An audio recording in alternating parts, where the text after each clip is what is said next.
Keseimbangan dalam dunia sudah diatur oleh Tuhan Yang Maha Esa.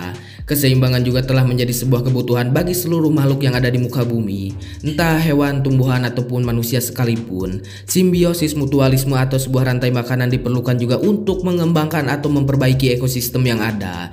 Contohnya, jika kita sedang bokeh atau tegado artos atau cicis atau duit, simbiosis mutualisme terjadi di sini antara kita dengan Bang Emok atau sebuah warung yang kita bisa anjuk atau ngutang. Jika kita berbicara hal tersebut, kemudian menghubungkannya dengan dunia One Piece, maka akan sangatlah luar biasa edan. Keseimbangan sudah dirancang sedemikian rupa oleh sang pembuat, yaitu Mamang Oda Sensei. Oda Sensei tidak akan membuat sesuatu dalam karyanya jika tidak ada kebutuhan dan kekurangannya. Yang sangat familiar dalam dunia One Piece adalah kekuatan buah iblis. Setiap buah iblis memiliki kelebihan dan kekurangannya masing-masing. Sekuat apapun buah iblis pasti memiliki sebuah kekurangan ataupun kelemahan. Entah kelemahan oleh buah iblis yang lainnya ataupun entah karena air laut itu sendiri. Seganas-ganasnya atau seedan apapun buah iblis, jika jatuh ke dalam air laut maka tidak akan bisa berbuat apapun kemudian tilelep atau tenggelam. Yang masih menjadi misteri adalah asal usul dari buah iblis itu sendiri. Kemudian jika buah iblis tercipta dari sebuah keinginan atau harapan yang dibicarakan oleh si Abah Dr. Pegapang, mengapa bisa lemah terhadap air laut itu sendiri? Keseimbangan terjadi di sini. Namun yang masih menjadi misteri soal keterangan dari Dr. Pegapang, jika harapan atau keinginan bisa menciptakan buah iblis, lantas kepada siapakah manusia berharap? Oda Sensei tidak pernah menyinggung soal adanya dewa seperti dalam Naruto ataupun Ootsuki. Maka di sini letak poek atau liar atau pusing bagi kita semua.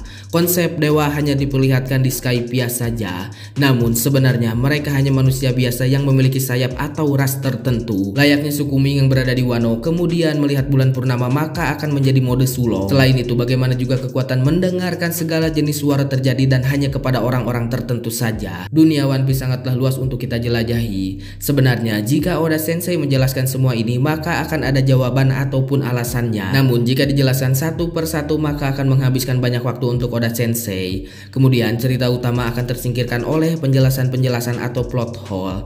Maka adanya kolom SBS untuk menjawab beberapa pertanyaan yang cukup menarik yang ingin Oda jawab. Soal jiwa yang bisa berpergian kemana saja seperti kekuatan Toki-Toki no Mi ataupun buah iblis Yomi-Yomi milik Brook. Jika Brook sudah mati, maka jika kita teliti dunia alam baka seharusnya bisa Brook lihat.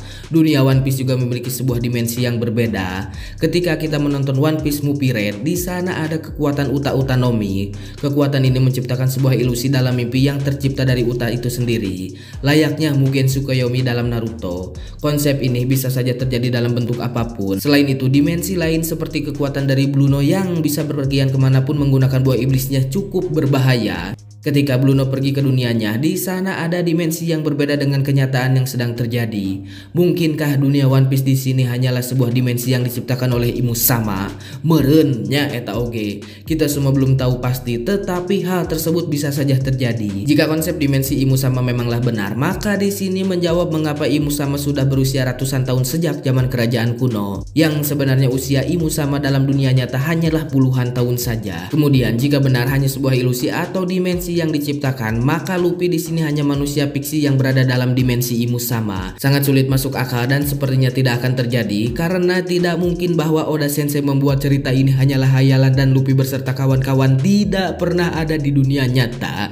Jadi gimana menurut kalian? Tulis pendapat kalian di kolom komentar dan buat yang mau request sok aja nanti sama saya dibahas. Ya, jadi seperti itulah menurut saya. Tapi dah itu mah cuman teori yang gak usah terlalu dipercaya. Saya tuh berpikir apakah dunia One Piece ini adalah sebuah dimensi atau ilusi gitu. Apakah si Musama ini tuh memakan buah iblis yang bisa menciptakan dunianya yang apa namanya? Jadi si Musama itu nyen dunia anu dipikah hayang kumanehna gitu ya, kayak Mugen Tsukuyomi. Cuman bedanya Mugen Tsukuyomi mah kan setiap orang memiliki mimpinya masing-masing. Nah, si Sama ini mah memiliki mimpi tapi mencakup banyak orang. Jadi si jelema teh kumaha si Musama. Tapi nggak mungkin juga kan karena di dalam dunia One Piece setiap orang punya cita-cita sendiri. Jadi otomatis bukan seperti itu ya. Tapi bisa aja terjadi ya kumaha Oda Sensei Oda Sensei sulit ditebak. Kadang yang sudah gitu ya berteori gini gitu panjang-panjang tapi jawabannya cuma receh gitu, seetik gitu jawabannya teh. Nah gitu ada sensei mah, tapi dah ini mah cuman pemikiran biasa ya. Kalian juga punya pemikiran sendiri dan punya teori yang aneh-aneh gitu. Dah yang jelas mah ini pasti salah sih, nggak akan benar. Cuman mengungkapkan apa yang ada dalam pikiran saya. Saya berpikirnya tuh karena ada toki-toki ya. Gak mungkin juga kalau misalkan ini dimensi, si toki-toki ini bisa dari masa lalu ke masa depan. Kalau misalkan dimensi si toki-toki atau si tokinya pergi ke masa depan, si Musama pasti tahu. Dan di sini saya cukup heran ada voice of acting. Kenapa gitu ada voice of acting dan memilih apa? Yang bisa menggunakannya adalah orang-orang tertentu seperti si Oden, si Luffy, si Roger gitu. Kenapa si voice of acting ini seperti memilih orang-orang yang dapat mendengarkannya gitu, suara-suara aneh atau suara-suara alam gitu. Dan siapa yang berbicara atau memiliki suara-suara tersebut dan bagaimana caranya gitu. Bet ayah suaraan sih gitu atau menyampaikan sesuatu kepada orang-orang tertentu tersebut gitu. Menurut saya bingung gitu mikiran itu kumahanya. Dan konsep dewa juga dalam dunia One Piece nggak ada gitu konsep dewa atau dewa yang sesungguhnya gitu. Yang di Skypiea kan sebenarnya manusia cuman dalam ras tertentu dan mengaku sebuah dewa gitu. Kayak si Gunval atau si God Enel kan sebenarnya mah bukan dewa asli gitu. Hanya ras Dirkan saja yang memiliki sayap, dan ras yang satunya sama siapa sih yang di pulau yang ngapung dia anjing. Yang terbang pulau naonnya yang emas ngambil emas si Robin pokoknya etalah pokoknya ras tertentu gitu. Dan di sini saya juga cukup keheranan gitu, si Dokter Vegapunk kan berbicara bahwa buah iblis tercipta dari sebuah harapan dan keinginan. Nah kalau misalkan si manusia ini punya harapan dan keinginan, berharapnya ke saha gitu, berharapnya kepada siapa si manusia ini sehingga bisa menjadi buah iblis.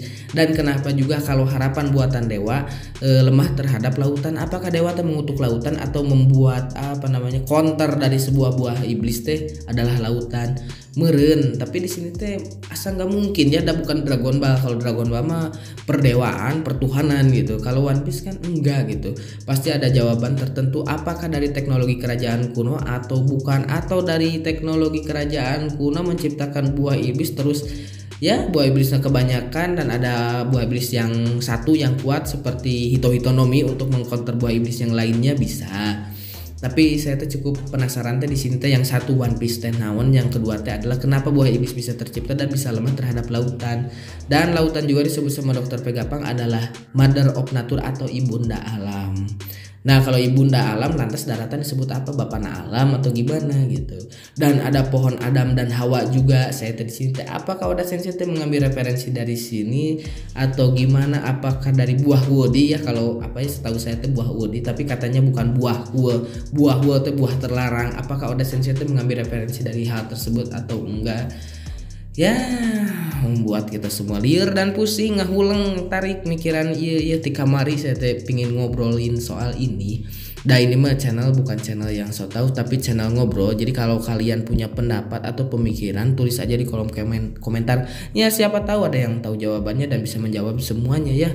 Bukan saya ngasih tahu info yang sesungguhnya, tapi ini mah adalah pemikiran saya yang dibentuk jadi sebuah video. Yang jelas mah yang tadi diomongin mah pasti salah lah ya. Tapi di balik kesalahan itu apakah kalian punya pemikiran liar yang lainnya gitu. Saya penasaran gitu. Tapi dah itu cuma teori, gak usah dipercayalah karena tenggorokan saya sudah kering dan hayang udud. Geus garing ingu coblak tadi salah wae. Ya udahlah, salam sejahtera. Kolor teh Yuli warna pink, goodbye, dadah.